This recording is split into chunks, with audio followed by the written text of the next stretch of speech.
బాబాయ్ ఎట్లుంది జగన్మోహన్ రెడ్డి గారి పరిపాలన ఎలా ఉంది? జగన్మోహన్ రెడ్డి గారి పరిపాలనకి ఏమీ దోఖా లేదు, చాలా బాగుంది. ఆయన పరిపాలన విధానం ఎవరికి చేత కాదు. ఈయన చేస్తున్న ఈయన పెట్టిన స్కీములు కానీ, అవ్వాతాతలకు ఇస్తున్న బెనిఫిట్స్ కానీ, ఆరోగ్యశ్రీ కానీ ఈయన చూసి ఇతర రాష్ట్రాల వాళ్ళు కూడా కాపీ కొట్టి ప్రయోగాలు చేయడం జరుగుతుంది. వాస్తవం స్వచ్ఛమైన నాయకుడు అంటే ఈయనే. మాకు తెలిసినంత వరకు స్వచ్ఛమైన నాయకుడు అంటే ఈయనే. ఎలాగంటారేమో చంద్రబాబు నాయుడు గారు ఇవాళ ఉన్న రోజులను పరిస్థితిని బట్టి అవ్వాతాతలు అందరినీ కూడా ఇవాళ పాపం వాళ్ళు గుమ్మాల్లో వచ్చి వాళ్ళు వచ్చి ఎదురు చూస్తూ క్యాష్ ఇస్తారని చెప్పి ఎదురు చూస్తూ వాలంటీర్ల కోసం ఎదురు చూస్తూ పాపం ఏడుస్తున్నారు. వాళ్ళు ఏంటమ్మా అంటే ఇలా కోర్టులో వేయడం ఆగడం వల్ల ఎన్నికల కమిషన్ ఆపారంటే కారణం ఏంటంటే చంద్రబాబు నాయుడు గారు కోర్టులో వేసి ఆపారంటే అన్నారు. ఆడికేం పోయారావు అని చెప్పి తిడుతున్నారు ఆడవాళ్ళతో తిట్లు అంటే మామూలు విషయం కాదండి. దయించి ఈ విషయంలో మాత్రం చంద్రబాబు నాయుడు గారు చాలా తప్పు చేశాడండి. కొద్దో గొప్ప కొంచెం ఆయన మీద ప్రేమ ఉన్న వాళ్ళు కూడా ఇవాళ చెడు పేరు తెచ్చుకుంటున్నారు వాళ్ళ దగ్గర కూడా. ఈ ఒక్క పెన్షన్ లాభడం వల్ల ఆ ఎలక్షన్ కమిషన్లతో మాట్లాడడం, కోర్టు విషయంలో కోర్టుకు వెళ్ళి తీసుకురావడం, వాలంటీర్లను ఇబ్బంది పెట్టడం, వాళ్ళని తీసేస్తానని అప్పుడు చెప్పడం, నేను అనలేదంటాం. ఇవాళ అది నిరూపించడం జరిగింది సాక్ష్యాధారాలతో సహా. ఇవాళ మరి వాలంటీర్లు కూడా వాళ్ళు కూడా బ్రతకాలి కదా. వాళ్ళు బ్రతకడం, వాళ్ళకి వాలంటీర్ ఉద్యోగం ఇవ్వడం వల్ల జగన్ గారు వాళ్ళ కుటుంబానికి ఆదర్శకులు అయ్యారు. వాళ్ళని కూడా ఇవాళ మీరు చేసిన పని ఎంత తప్పు పని చేశారంటే అంత తప్పు పని చేశారు.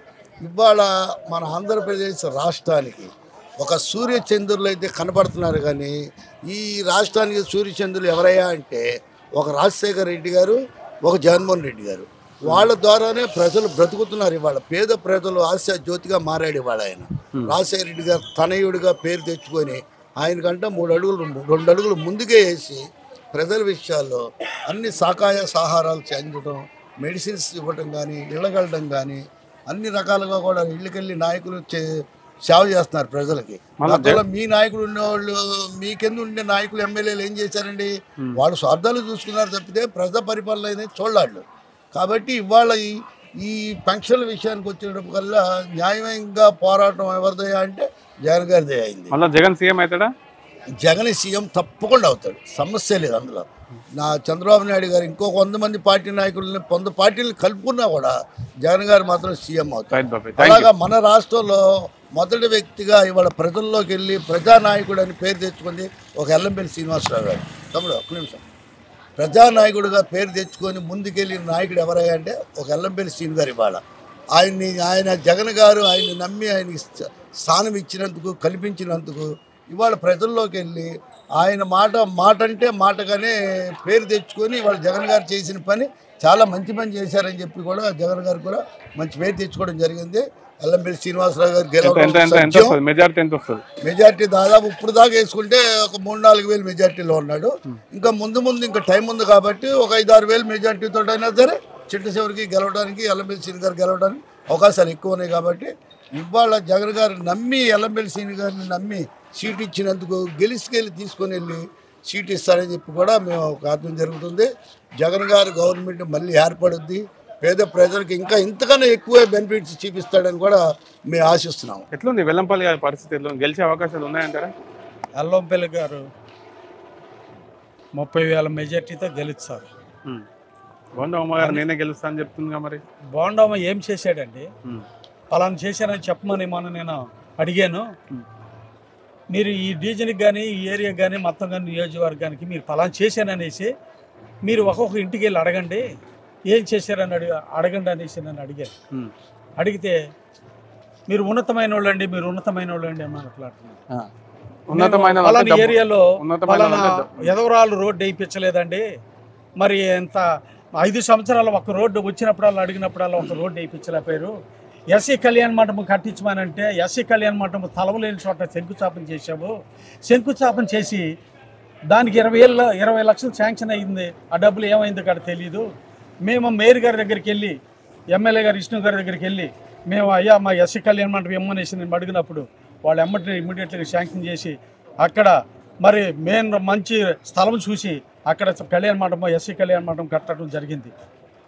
ఆ విషయం మాట్లాడితే మీరు ఉన్నతమైన వాళ్ళు మీరు ఏం చేశారని చెప్పమంటే పట్టాలు నేను రాగానే నేను పట్టాలు ఇస్తా, మళ్ళీ నేను ఓటుకు వచ్చినప్పుడు నన్ను నిలబెట్టను అన్న మనిషి. మరి మేము ఎన్నోసార్లు కమ్యూనిస్టులు కానీ మేము కానీ నిబంధనలు ఇచ్చినా కానీ దానికి సమాధానం లేదు.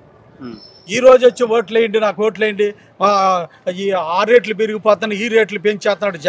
జగన్ పెంచుతాడా? అది కేంద్రం పెంచేది. కేంద్రాన్ని అడగాలి, కానీ కేంద్రంతో పొత్తులు పెట్టుకున్నారు కదా, కేంద్రాన్ని అడగాలి కదా వాళ్ళు. కేంద్రాన్ని అడగట్లా. మరి ఈ పెన్షన్ అమ్మాయికి ముసలోళ్ళని ఎన్ని ఇబ్బందులు పెడుతున్నారు. గతంలో చంద్రబాబు నాయుడు ఎన్ని ఇబ్బందులు పెట్టాడో మరి ఇదే పరిస్థితి మళ్ళీ అదే పరిస్థితి మళ్ళీ ఏర్పడింది. మరి ఈ రోజున లైన్లో నిలబడి మరి ఒకళ్ళు పెరలు సోకున్న వాళ్ళు ఉన్నారు, మరి డయాలసిస్ చేసేవాళ్ళు ఉన్నారు. వీళ్ళందరినీ నడవలేని పరిస్థితుల్లో వాళ్ళు మరి వచ్చి మరి సచివాలయానికి వచ్చి మరి వాళ్ళు పెన్షన్ తీసుకోవాలంటే ఎట్లా తీసుకుంటారండి అది? మరి పవన్ కళ్యాణ్ ఆయన మరి ప్రశ్నిస్తానని ఈ పేదవాళ్ళని ఈ ముసలోళ్ళని మరి పెన్షన్లు రాకపోకుండా చేయటమా, ప్రశ్నించడం అనేది ఇంత దారుణం అండి. ఇది ఉసిరు తగిలి ఈ రోజు ఈ ప్రభుత్వం కూలిపోద్ది. ఈ చంద్రబాబు నాయుడు అన్నవాడు కనపడకుండా పోతాడు. ఏం మళ్ళీ ఎక్కడ ఉండడం, మళ్ళీ అదే హైదరాబాద్ పారిపోయే రోజు వచ్చింది. జగన్మోహన్ రెడ్డి మళ్ళీ సీఎం అవుతాడా? మళ్ళీ రెండోసారి మళ్ళీ జగన్ గారు సీఎం అవుతారు. రైట్ బాబాయ్, థ్యాంక్ యూ. మంచి మెజార్టీతో మళ్ళీ ఆయనే వస్తాడు సీఎంగా. రైట్ బాబాయ్, నిన్న నుంచి వాలంటీర్ వ్యవస్థను రద్దు చేయడం జరిగింది. దీనికి కారకులైనటువంటి కూటమి పర్సన్స్ ఎవరైతే ఉన్నారో చంద్రబాబు నాయుడు గారు, పవన్ కళ్యాణ్ ఎలా చూస్తారు? మన ఆంధ్రప్రదేశ్లో అండి నాలాంటి పింఛన్లు తీసుకునే సోదరులు సోదరీమణులు అందరూ 66 లక్షల పైగా ఉన్నారండి. వారు పాపం ఇంట్లో ఉంటే ప్రతి నెల 1వ తారీఖు ఇదే రోజు 5 గంటలకల్లా వచ్చి వాలంటరీ వ్యవస్థలో ఉన్నటువంటి వాలంటీర్లు తలుపు కొట్టి మరీ పింఛన్ ఇచ్చేవాళ్ళు. ఈ సన్నాసి వలన, ఈ దరిద్రుడి వలన మేము రేపు 4వ తారీఖు వెళ్ళి సచివాలయాల దగ్గర పడిగాపులు పడి టెంట్లు లేక మంచిళ్ళు లేక బాధపడి మేము అడ్డం పడిపోయి సొమ్మసిల్లి పడిపోయి చచ్చిపోతే వాడికి పైశాచిక ఆనందం. మేము 66 లక్షల మంది 50% అబౌవ్ 70% ఓటింగ్కి వెళ్ళామనుకోండి, 50 లక్షల ఓటింగ్ 50 లక్షల ఓటింగ్ మైనస్ అయిపోయింది. జగన్మోహన్ రెడ్డి గారి ఖాతాలో 50 లక్షల ఓటింగ్ పడింది ఏపీ లెవెల్లో. అది అంటే ఇప్పుడు రేపటి నుంచి ఎల్లుండి నుంచి మీరు వెళ్ళి ఆఫీసులో అక్కడ తెచ్చుకోవాలి. మరి గత 3 నెలల వరకు తెచ్చుకోవాలి. మళ్ళీ మేము వస్తే మేము వాలంటీర్ వ్యవస్థను కంటిన్యూ చేస్తామంటారు కదా. వాలంటీర్ వ్యవస్థనే వేస్ట్ అని గతంలో చంద్రబాబు చెప్పింది. గతంలో వారు 600 పైగా హామీలు ఇచ్చారండి. ఏ ఒక్క హామీని అమలుపరచలేదు వారు ఏంటంటే నది దాటిన తర్వాత ఒక మాట మాట్లాడతాడు, నదిలో దాటక ముందు ఒక మాట మాట్లాడతాడు, నది దాటిన తర్వాత ఏమంటాడు, బోరా పోరా బోడిమల్లయ్య అంటాడు. అది మా జగన్మోహన్ రెడ్డి గారు అట్ట కాదు. మా జగన్మోహన్ రెడ్డి గారు చెప్పిందే చేస్తాడు. ఆయన మేనిఫెస్టో తెమ్మనండి, వారు అభ్యర్థుల్ని పోటీ చేసే వాళ్ళని వాళ్ళ కార్యకర్తలని వాళ్ళ మేనిఫెస్టో తెమ్మనండి, మేము కాదనం, మేము తెస్తాం. 99% పైగా మేము మా జగన్మోహన్ రెడ్డి గారు మా పశ్చిమ నియోజకవర్గంలో గతంలో ఉన్న ఎమ్మెల్యే గారు ఆధ్వర్యంలో మేము అమలు పరిచాం. వాళ్ళని తీమ్మన్నాడు, తేలేరు. అన్ని అబద్ధాలు. వాళ్ళ మేనిఫెస్టో వాళ్ళ దగ్గరే ఉండదు. మా జగన్మోహన్ రెడ్డి గారు ఇచ్చిన మేనిఫెస్టో మా కార్యకర్తల జోబుల్లో ఎప్పుడూ ఉంటుంది. ఒక బైబిల్ గాను, ఒక ఖురాన్ గాను, ఒక భగవద్గీత గాను ఆయన బిహేవ్ చేస్తాడు. మళ్ళీ సీఎం అవుతాడా జగన్? 100%. ఎన్ని సీట్లు గెలవచ్చు? 175కి 175 వస్తాయి. రాసుకోమనండి. 25 పార్లమెంటు స్థానాలు వస్తాయి. పార్లమెంటులో అతిపెద్ద పార్టీ ప్రాంతీయ పార్టీ అయినటువంటి వైఎస్ఆర్ పార్టీ అవుతుంది. రాసుకోండి, నేను చెప్తున్నా. Thank you. సెంట్రల్ నియోజకవర్గంలో పోటీ చేస్తున్నటువంటి మా వైఎస్ఆర్ పార్టీ తరఫున వెల్లంపల్లి శ్రీనివాసరావు గారు 25,000 మెజారిటీతో గెలుస్తారు. గెలుపు ఖాయం. కాకపోతే అంటే మెజారిటీ 25,000 పైగా మెజారిటీతో మా శ్రీనివాసరావు గారు గెలవబోతున్నారు.